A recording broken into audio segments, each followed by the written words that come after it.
এই বৈঠকের দোয়াটা পড়ে নিয়ে সবাই বলে আলহামদুলিল্লাহ আলহামদুলিল্লাহ কাসীরান হামদান মুবারাকান তয়্যিবান ফীহি মুবারাকান কামা ফীহি ইউহিব্বু কামা রাব্বুনা ওয়া ইউহিব্বু ইয়ারদা রাব্বুনা। সাল্লাল্লাহু আলাইহি ওয়াসাল্লাম। শুনতে পেলাম না। আমরা প্রত্যেকটা কাজে শুরুতে দরুদ শরীফ পড়ব। আল্লাহ পাক সূরা আহজাবের ৫৬ নম্বর আয়াতে ইরশাদ করেন, ইন্নাল্লাহা ওয়া মালাইকাতাহু ইউসাল্লুনা আলান নবী ইয়া আইয়ুহাল্লাযীনা আমানু সাল্লু আলাইহি ওয়া সাল্লিমু তাসলিমা। বেশি বেশি করে আমরা দরুদ পড়ব। আল্লাহ দরুদ পড়ে, আল্লাহ রাসূলের উপরে ফেরেশতারা দরুদ পড়ে। আর আমাদের ও দরুদ পড়ার জন্য তাগিদ এসেছে। আল্লাহ দরুদ পড়ে, আল্লাহ রাসূলের উপরে আল্লাহর রহমত বর্ষিত হয়। ফেরেশতারা দরুদ পড়ে, ফেরেশতারা আল্লাহ রাসূলের উপরে রহমতের দোয়া চায়। আর মাইক্রোফোন অফ করবে। আচ্ছা, তোমরা মাইক্রোফোন এখন অফ করো। হ্যাঁ, শেষে আবার জুড়ে দেওয়া হবে।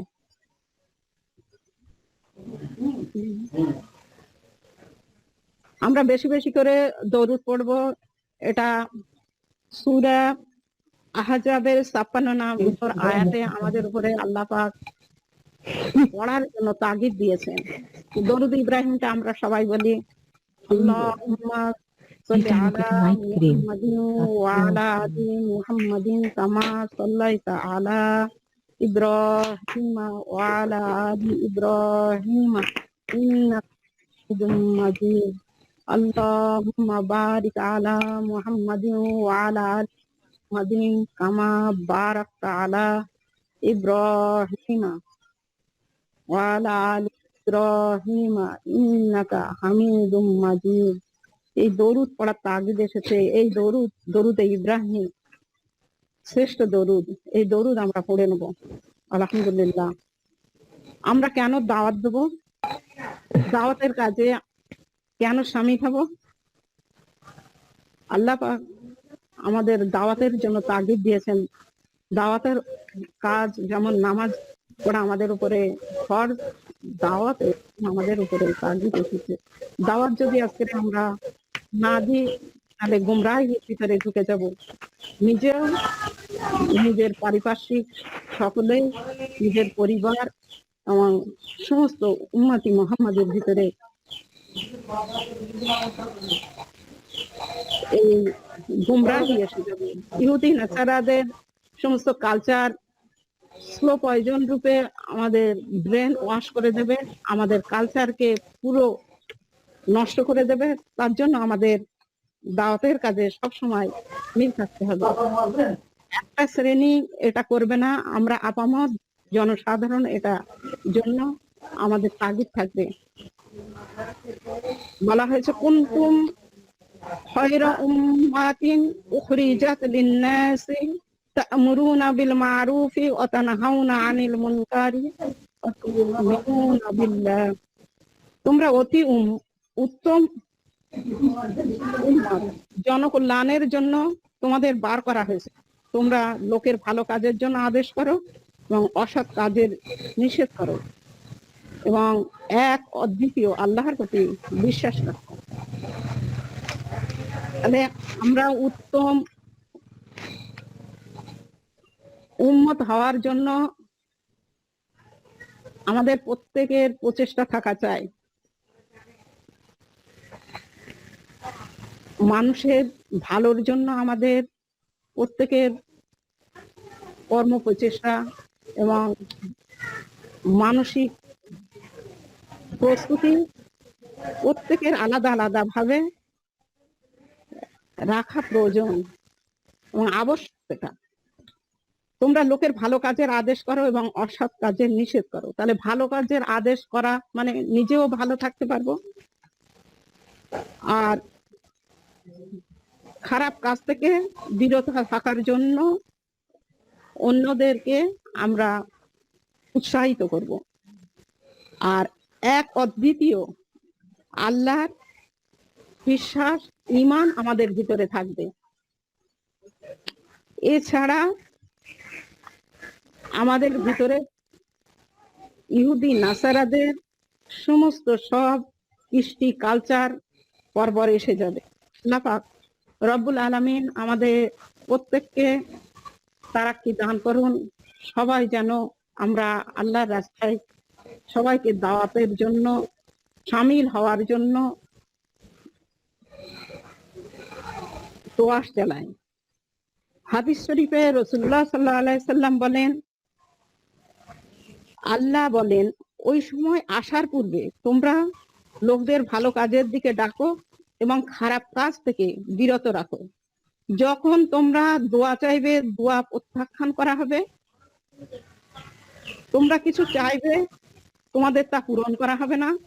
এবং তোমরা আমার কাছে সাহায্য প্রার্থনা করবে, আর আমি তোমাদের সাহায্য প্রার্থনা কবুল করব না।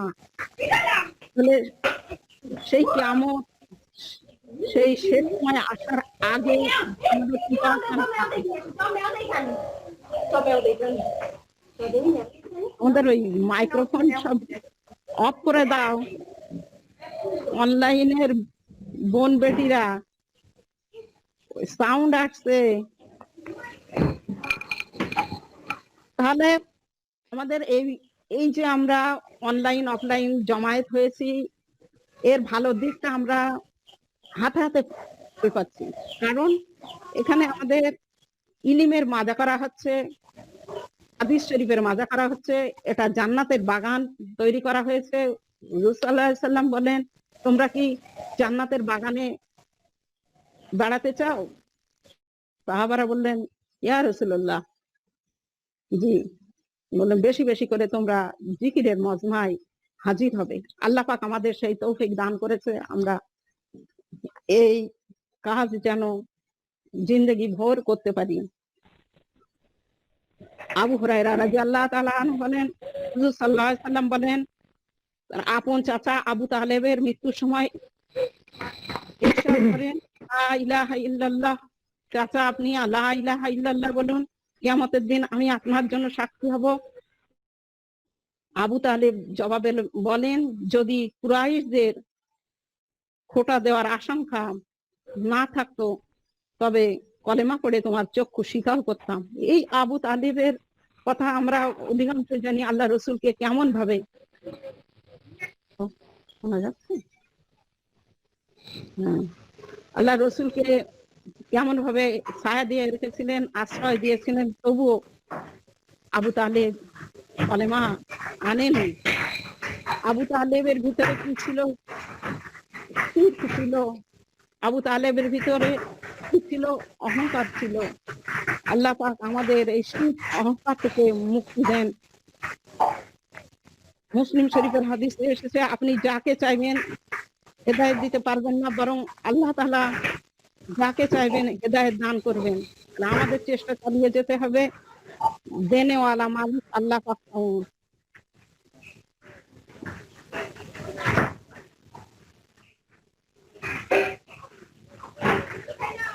আল্লাহ পাক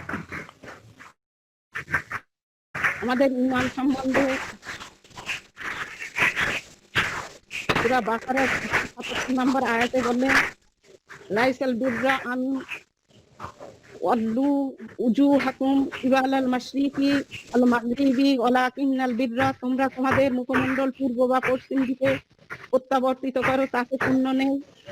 মান আমানা বিল্লাহি ওয়াল ইয়াউমিল আখিরি ওয়াল মালাইকাতি ওয়াল কিতাবি ওয়ান নাবিয়্যিন, বরং পুণ্য তার যে ব্যক্তি আল্লাহ, পরকাল, ফেরেশতাগণ, কিতাব ও নবীগণের প্রতি বিশ্বাস স্থাপন করে। ওয়াতা, আর তারই প্রেমে আত্মীয় স্বজন, পিতৃহীনগণ, দরিদ্রগণ, পথিকগণ, ভিক্ষুকদের দাসত্ব মোচনের জন্য ধন সম্পদ দান করে, নামাজ প্রতিষ্ঠিত করে, যাকাত প্রদান করে। তারা অভাবে ক্লেশে যুদ্ধকালে ধৈর্যশীল হয়। তারা কি? উলাইকাল লাযিনা সাদাকু, তারাই সত্যপরায়ণ। উলাইকা হুমুল মুফলিহুন, উলাইকা হুমুল মুত্তাকুন, তারাই হচ্ছে ধর্মভীরু। আল্লাহ পাক এই ধর্মভীরুদের জন্য, এই মুত্তাকিনদের জন্য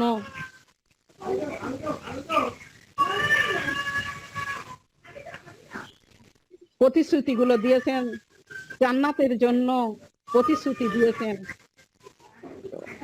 এক, আমাদের হতে হবে মুত্তাকিন, হতে হবে মুমিন। এই মুমিনের গুণাবলী আমরা এর আগেও উল্লেখ করেছি। কদ আফলাহাল মুমিনুন, মুমিন হওয়ার জন্য আমাদের কতগুলো গুণাবলী থাকার দরকার। নামাজ, যে যত্নবান হওয়া, মিথ্যা কথা না বলা, চগলখুরি না করা, আমানতের খেয়ানত না করা, এই সমস্ত গুণাবলীগুলো যখন আমাদের ভিতরে থাকবে তখন আমরা মুমিন হতে পারবো। আল্লাহ পাক আমাদের তারাক্কি দান করুন। আল্লাহ পাক রব্বুল আলামিন কুরআন পাকের ভিতরে আমাদের সমস্ত শিক্ষা, সমস্ত সবকিছু আরোগ্য দান করেছেন। কুরআন পাক সমস্ত মনোরোগের আরোগ্য দান করে। কুরআন পাক বড় ইবাদত। এটা কুরআন পাক ইবাদতের সাথে সাথে আমাদের সফলতা সঙ্গে সঙ্গে আমরা, কুরআন পাক আমাদের সৎ সাহস যোগায়। কুরআন পাক আমাদের চিন্তা চেতনা বাড়ায়। আল্লাহ পাক রব্বুল আলামিন স্বয়ং কুরআন সম্বন্ধে বলেছেন,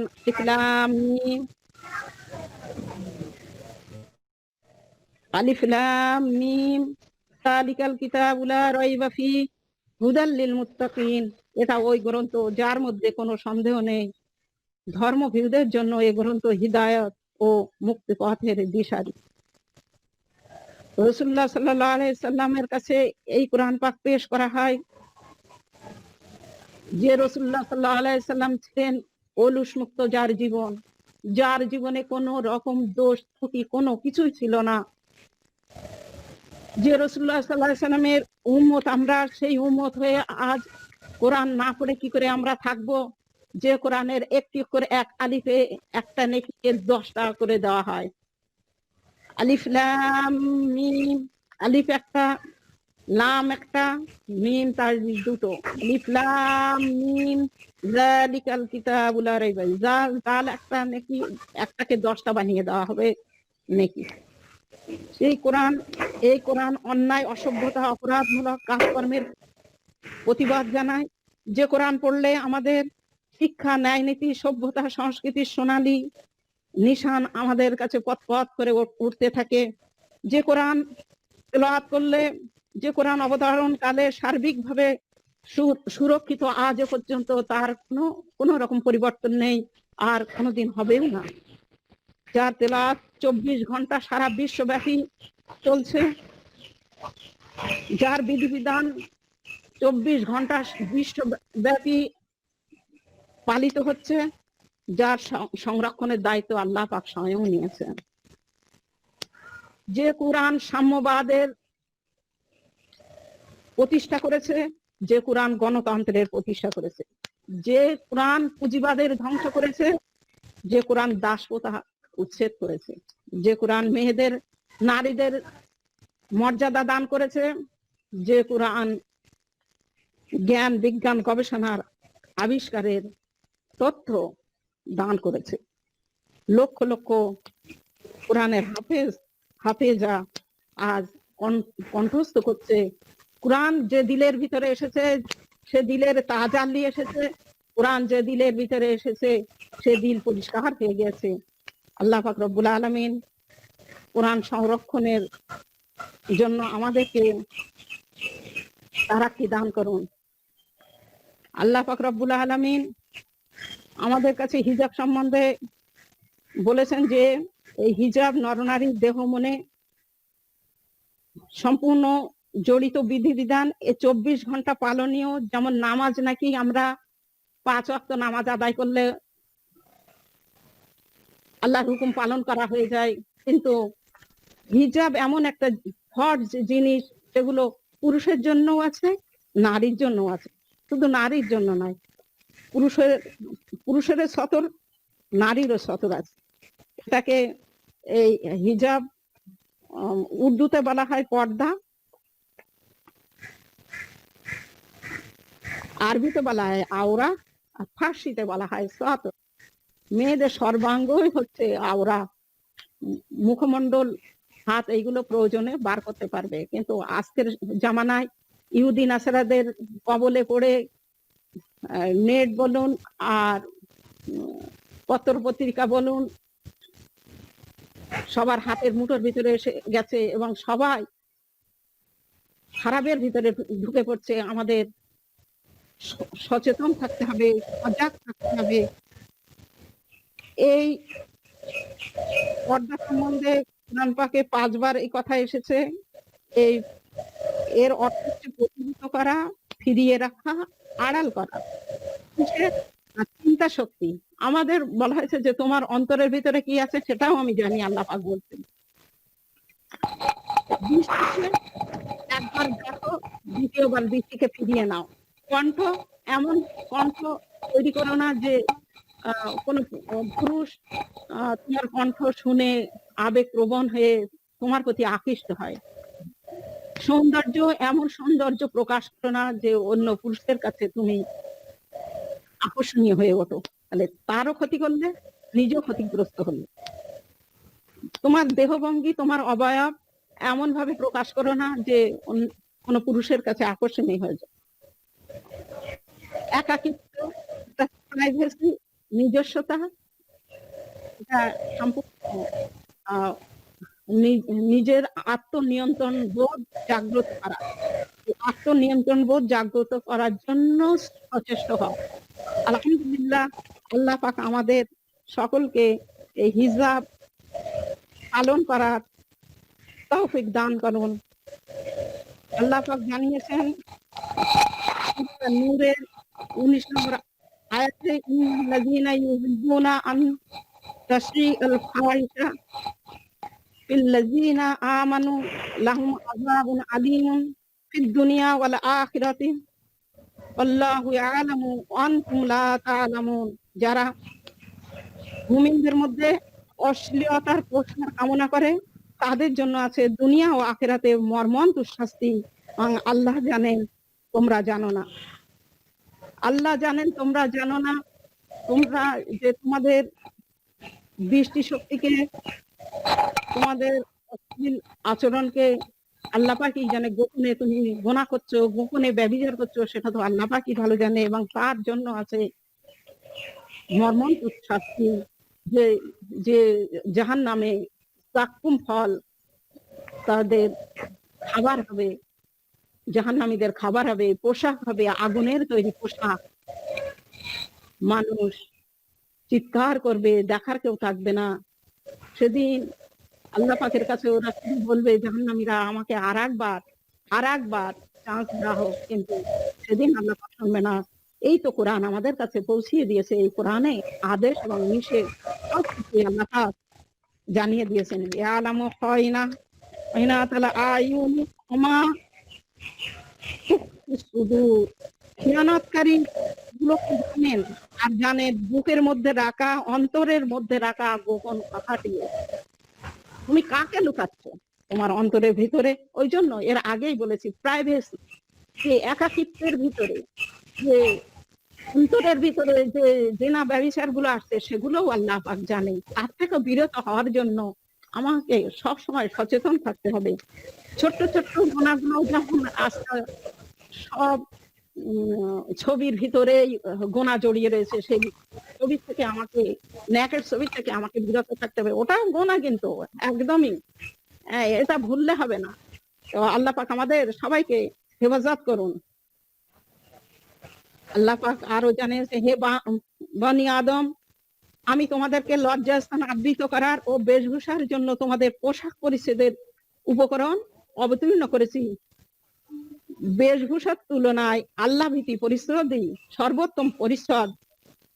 এটা আল্লাহর নিদর্শন সমূহের অন্যতম নিদর্শন। মানুষ এটা হতে উপদেশ গ্রহণ করবে।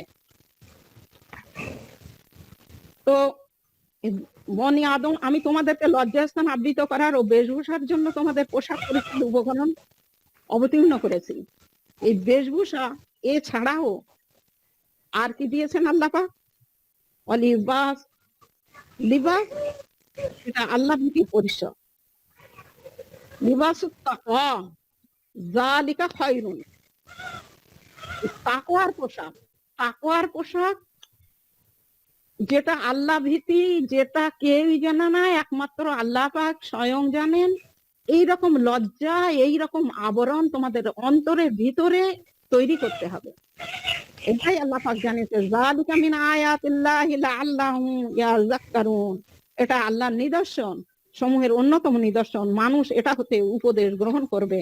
এই আয়াতটা হচ্ছে সূরা আরাফের 26 নম্বর আয়াত। এর থেকে আল্লাহ পাক উপদেশ গ্রহণ করার কথা বলেছেন। প্রথমেই বলা হয়েছে পুরুষের হিজাবের কথা। আমরা শুধুই মনে করি যে শুধু নারীরা করবে, না। কুল্লিল মুমিনিনা ইয়াগুযু মিন আবসারিহিম ওয়া ইয়াহফাযু ফুরুজাহুম। মুমিনদেরকে বলো তারা যেন তাদের দৃষ্টিকে সংযত করে এবং তাদের লজ্জাস্থানের হেফাজত করে। তাহলে পুরুষদের বলা হয়েছে যে তোমরা তোমাদের দৃষ্টি সংযত করো। একবার দেখলে দ্বিতীয়বার ওই তার দেখার লালসা থেকে নিবৃত থাকার জন্য আমরা মেয়েরা তাহলে পুরুষদেরকে এগুলো বলবো যে তোমাদের চোখগুলোকে ঠিক রাখো। আর তারপরে কি বলে, যালিকা আসকালাহুম, তাদের ইন্নাল্লাহা খাবীরুম বিমা ইয়াসনাউন, তারা যা করে আল্লাহ সে বিষয়ে অভিজ্ঞ। সূরা আহজাবের একটা আয়াত, 33 নম্বর আয়াতে, খুব সুন্দর একটা আয়াত, কিন্তু আমরা কতটা মানতে পারি এটাই। অকরনা ফি বুয়ুতিকুন্না ওয়ালা তাবাররুজনা তাবাররুজা জাহিলিয়া, তোমরা স্বগৃহে অবস্থান করবে, প্রাচীন জাহিলি যুগের মতো নিজেদের প্রদর্শন করে দাঁড়াবে না। আজকে এটাই ঘটছে, জাহিলি যুগের মতো বাইরে বেশিরভাগ মেয়েরা মানে বহির্মুখী। এটাই আমরা মানে এখন খুব সরাসরি এরকম বললে আমাদের মজলিসেই আর কেউ আসবে না। মানে মেয়েদের বহির্মুখী থেকে ঘরমুখী হওয়ার জন্য আমাদের প্রয়াস চালাতে হবে। পুরুষরা বাইরের জন্য আল্লাহ পাক তাদের দিয়েছে, আর মেয়েদের সংরক্ষণের দায়িত্ব পুরুষদের উপরে। মেয়েদের আর পুরুষদের উভয়ের অধিকার আল্লাহ পাক দিয়েছে, কিন্তু বলা হয়েছে যে পুরুষের অধিকারটা মেয়েদের এক স্তর উপরে। এটা মেয়েরা আজকাল ভুলে গিয়েছে। তারা স্বামীর ঘর করে, তুমিও ইনকাম করো আমিও করি, তা তুমি আমার ঘরে কথা বলবে না। আল্লাহ পাক এটা ফরজ করে দিয়েছে যে মেয়েদের এক স্তর উপরে, আল্লাহ পাক নারীদের এক স্তর উপরে পুরুষদের বলে দিয়েছে। আল্লাহ পাক আমাদের এটা বোঝার তৌফিক দান করুন। আর দিন দিন এই যে আমরা বহির্মুখী স্রোত থেকে অন্তর্মুখী হওয়ার যে চিন্তা চেতনা, যেন আমরা যারা বহির্মুখী হয়ে গেছি নিজেদেরকে সংযত করে যেন আবার অন্তর্মুখী হতে পারি। কারণ এটা আল্লাহ পাকের আয়াত। এই আয়াত আমরা অনেকেই জানি না, অনেকেই ভুল ব্যাখ্যা আমাদের কাছে শুনিয়েছে। অনেক মেয়েরাই এটা জানে না যে কেন এই আয়াতটা এসেছে। এই 33 নম্বর আয়াতটা ভালো করে তোমরা খুঁজে খুঁজে দেখবে, ইনশাআল্লাহ সূরা আহজাবের 33 নম্বর আয়াতটা তোমরা মনে রেখে দেবে যে কতটা সংযত হতে হবে, কতটা নিজেদের আবার নতুন করে অনুশীলন করতে হবে। এগুলো আমাদের আল্লাহ পাক যেন তৌফিক দান করুন। তো এখানে ওদের কথা শোনা যাবে কি? হ্যাঁ, মৌনতা আঞ্জুম কি এসেছে? তো ও যদি এসে থাকে তাহলে মেরাজ তাহলে বলবো না। আচ্ছা, তোমরা প্রত্যেকেই কিছু কিছু কথা বলো। আমি এবারে তোমাদের কথা বলার জন্য আজকে একটু ছাড় দিলাম, ইনশাল্লাহ একদিন আবার এই যে কথাগুলো বললাম সবাই আমল করার চেষ্টা করবে ইনশাল্লাহ। ছোট্ট করে পর্দা বললাম, ছোট্ট করে দাওয়াতের কাজের কথা বললাম। দাওয়াতের কাজের কথা এই জন্য বললাম যে প্রত্যেকে কিন্তু আলাদা আলাদা মজলিস, আমি ভিডিওগুলো দিচ্ছি এবং আমার বইগুলো যাচ্ছে। বইগুলো যাদের কাছে নেই তারা বইগুলো নিয়ে নাও। বইয়ের উপরে ওই যে ইমানের ৭৭টা শাখা আছে, নামাজের পুরো নামাজটা সহি করে পড়ার জন্য বর্ণনা আছে, মজলিসে তালিমের মানে কোরআন শেখার টিপস গুলো দেওয়া আছে। এছাড়া আমি আলাদা করেও আবার প্রত্যেকের সাথে যোগাযোগ করব। তো যে কথাগুলো বলা হলো এর উপরে আমল করবে, নিজেরা ঘরেতে মজলিস গুলো করবে, 5 ওয়াক্ত নামাজ পড়বে, সকাল বিকাল তসবিহ গুলো করবে, প্রতিদিন কোরআন তেলাওয়াত করবে। কেউ যেন কোরআন তেলাওয়াত বাদ না যায়। যারা পারো না মানে এক হাদিসের 10টা নেকি। আর তাছাড়া আল্লাহ পাক আমাদের প্রত্যেককে মানে আল্লাহর বন্ধু হওয়ার তৌফিক দান করুন। একটা আয়াত বলে তোমাদের কথা বলার সুযোগ করে দিচ্ছি। মনে রেখো যে আল্লাহর বন্ধুদের না কোনো আশঙ্কা আর না তারা বিপন্ন হবে। আলা ইন্না আউলিয়া আল্লাহি লা খাউফুন আলাইহিম ওয়া লা হুম ইয়াহজানুন। এই প্রসঙ্গে বলা হয়েছে আবু সাঈদ খুদরি রাদিয়াল্লাহু তাআলা বর্ণিত, তিনি বলেন রাসূলুল্লাহ সাল্লাল্লাহু আলাইহি ওয়াসাল্লাম যখন মৃতকে খাটিয়ায় রেখে লোকেরা খাটিয়ায় উঠিয়ে নিয়ে যায়, তখন যদি সে পুণ্যবান হয় তখন সে বলে আমাকে নিয়ে এগিয়ে চলো। যখন খাটিয়ায় মৃত লাশ নিয়ে যাওয়া হচ্ছে তখন সে যদি মুমিন হয়, মুমিনের কথা এর আগে আমি বলেছি কদ আফলাহাল মুমিনুন, মুমিন নিশ্চয় সফলকামী। সেই মুমিন হওয়ার জন্য আমি বারবার বলে দিয়েছি মুমিনের ওই আয়াতগুলো আমাদের উপরে প্রতিষ্ঠিত হলো, সূরা আসরের আয়াতগুলো আমাদের উপরে প্রতিষ্ঠিত হলো। আর সে যদি পুণ্যবান না হয় তাহলে বলে এরা কোথায় নিয়ে যাচ্ছে, আর তার চিৎকার মানুষ ছাড়া সবাই শুনতে পায়। যদি মানুষ শুনতো জ্ঞান হারিয়ে ফেলতো। বুখারী হাদিসের 1314 নম্বর হাদিসে এটা বলা হয়েছে। এরপরেও কি আমরা আল্লাহর বন্ধু হব না? আল্লাহর বন্ধু হওয়ার জন্য আমাদের প্রত্যেকের নেক নিয়াত থাকা চাই। আল্লাহর বন্ধু এইভাবেই হবে। আমরা প্রতিদিন কোরআন তেলাওয়াত করব, প্রতিদিন সকাল বিকাল তাসবিহগুলো করব, ইতিমামের সাথে নামাজগুলো পড়ব। আমাদের চরিত্রগুলো এর আগে আমি আগের ভিডিও ওগুলো বলা হয়েছে যে কিভাবে ইসলামকে আমরা প্রতিষ্ঠিত করব। প্রথমে লা ইলাহা ইল্লাল্লাহ, দ্রুত বাক আল্লাহর হুকুম মানা, নিষেধ থেকে দূরে থাকা, রাসূলুল্লাহ সাল্লাল্লাহু আলাইহি সাল্লামের তরিকায় চলা। তারপরে আমলগুলো যেমন সহিহ নামাজ আদায় করা, সহিহ সিয়াম আদায় করা। সিয়াম এমন একটা জিনিস যেগুলো আমাদের নিজেদের জীবনে কষ্ট এবং মানে যে তাকওয়া সেটা সম্পূর্ণ সিয়ামের মানে রমজান মাসে আমরা সেগুলো আয়ত্ত করতে পারি। তারপর মুআমেলা মুআশিরাত, এগুলো আমাদের আচার আচরণ, আমাদের চারিত্রিক সমস্ত ব্যাপারগুলো আমরা ঠিকঠাক রেখে দিই। আমরা দাওয়াতের কাজ করি, আমরা দাওয়াতের কাজ যদি না করি তাহলে আমরা মুনের জায়গায় থাকতে পারছি না। আমরা জিহাদ যখন আমাদের সামনে এসে যাবে, নফসের জেহাদ হচ্ছে বড় জেহাদ, এটা আল্লাহ আমাদের জানিয়েছে। আল্লাহ পাক আরো আমাদের মানে কি বলেছেন যে সূরা ইনশিরার ভিতরে আল্লাহ পাক জানিয়েছেন ইন্না মাআল উসরি ইউসরা, ইন্না মাআল উসরি ইউসরা, নিশ্চয়ই কষ্টের সাথে আছে স্বস্তি। অবসর ফেলে একান্তে ইবাদত করবে আর তোমরা প্রতিপালকের প্রতি মনোনিবেশ করবে।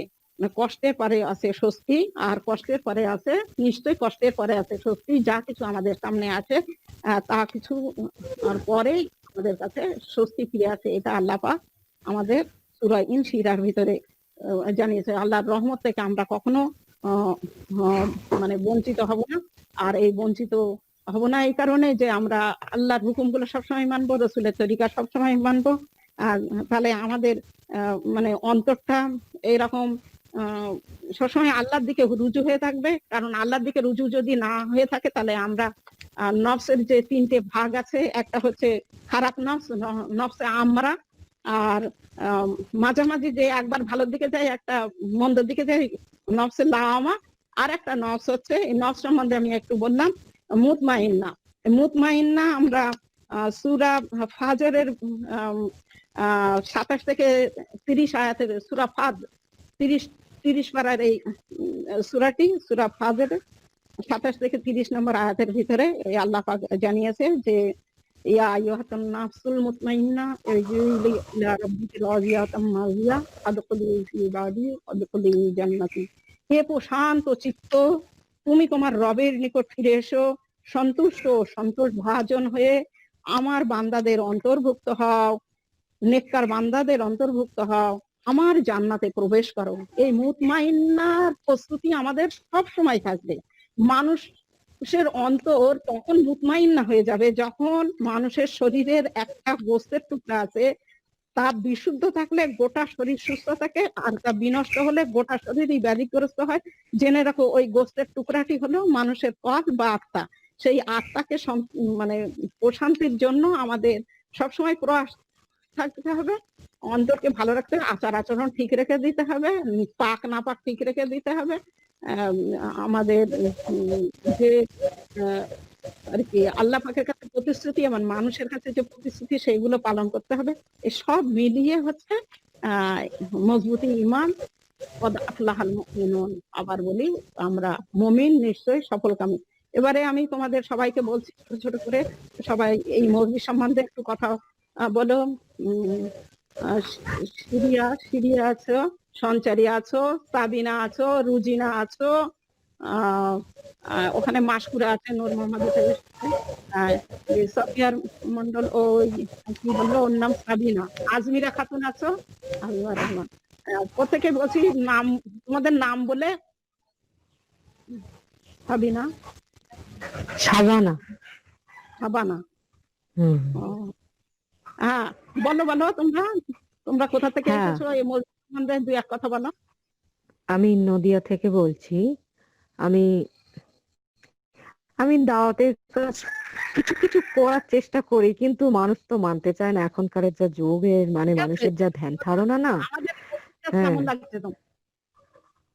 হ্যাঁ, খুব মসজিদ ভালো লাগে। আমি এই জন্যই তো মানে খুব খুব আমি আগ্রহী, এবং আমার যা আত্মীয় স্বজন আছে তাদেরকে শেয়ার করি, বলি।